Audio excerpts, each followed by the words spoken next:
রহিম। অল্প কিছুদিনের মধ্যে আবশ্যক দেশনেত্রী গণতন্ত্রের মা এদেশের কোটি মানুষের প্রিয় নেত্রী সাবেক প্রধানমন্ত্রী বেগম খালেদা জিয়া ওই দিক থেকে অবতরণ করবেন।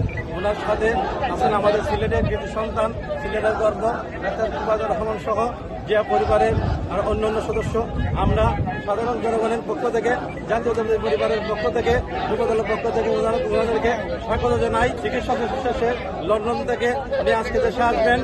দেশে আসার পরে আমরা প্রত্যাশা করি অল্প কিছুদিনের মধ্যেই ইউনূস সাহেব একটি রোড ম্যাপের মাধ্যমে এদেশের মানুষ যেন গণতন্ত্রের অধিকার ফিরে পায়, এদেশের মানুষ যেন দিনের ভোট দিনে দিতে পারে। আমরা প্রত্যাশা করব আবার একটি সুন্দর গ্রহণযোগ্য নির্বাচন হবে। দীর্ঘদিন 17 বছর আমরা ভোট দিতে পারি নাই, এদেশের মানুষ ভোট দিতে পারে নাই। দিনের ভোট রাত্রে হয়েছে। শেখ হাসিনা এই দেশের ভোটকে কলঙ্কিত করেছে।